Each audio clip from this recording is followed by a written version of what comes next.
Welcome to আহারের বাহার ডাইরিস। আজকের menu হলো মটন কষা। প্রথমে কড়াই তেল দিলাম, তার মধ্যে আলুগুলোর মধ্যে হলুদ নুন মিশিয়ে নিলাম, তারপরে সেগুলোকে কড়াই ভাজতে দিয়ে দিলাম।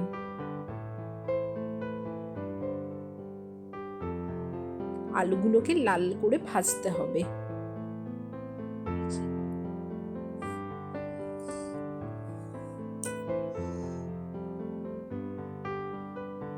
একটা মিক্সিং বোল নিলাম, তার মধ্যে রসুন, পেঁয়াজ,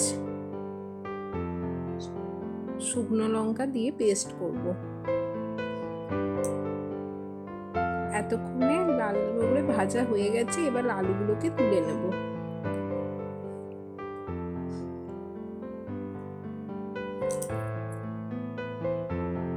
কড়াইয়ের মধ্যে ফোড়ন দিলাম এলাচ, দারুচিনি, লবঙ্গ, তেজপাতা, 2 চামচ চিনি মেশালাম যাতে পেঁয়াজের কালারগুলো ভালো আসে। তারপরে পেঁয়াজগুলো মিশিয়ে নিলাম। পেঁয়াজগুলোকে বাদামি করে ভাজতে হবে।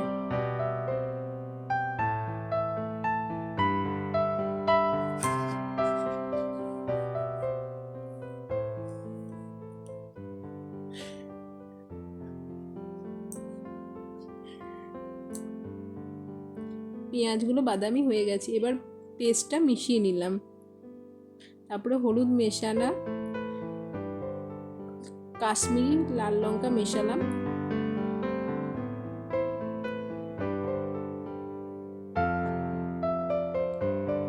আদা বাটা এবং কাঁচা লঙ্কা বাটা একসাথে মিশিয়ে মেশালাম।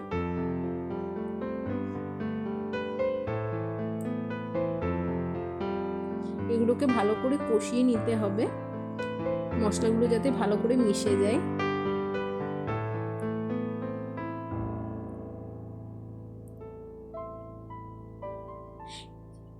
জিরে গুঁড়ো মেশালাম, ধনে গুঁড়ো মেশালাম, একটু জল মিশিয়ে নিলাম।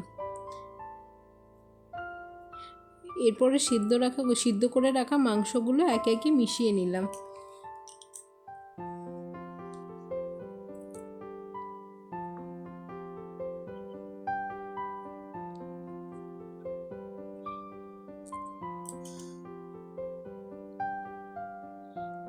এরপর কেটে রাখা টমেটোগুলো মিশিয়ে নিলাম।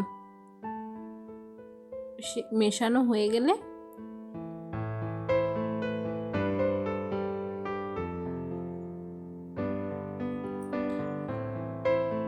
দু চামচ মতো নুন দিয়ে দেব।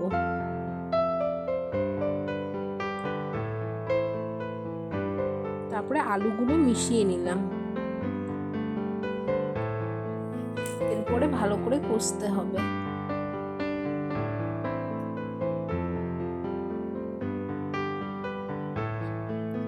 দেখুন আমাদের কষা হয়ে গেছে ভালো করে।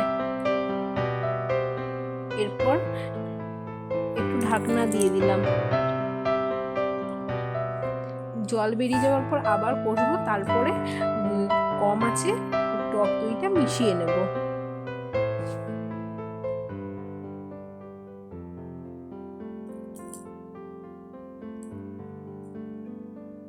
তারপরে মিট মশলা মিশিয়ে নিলাম। তারপরে কড়াইয়ে গরম জল মিশিয়ে নিলাম।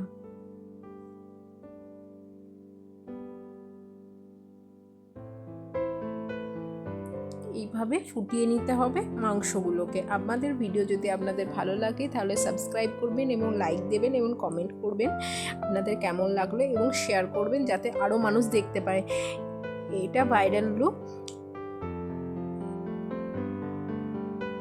আলুগুলো সেদ্ধ হয়ে গেছে।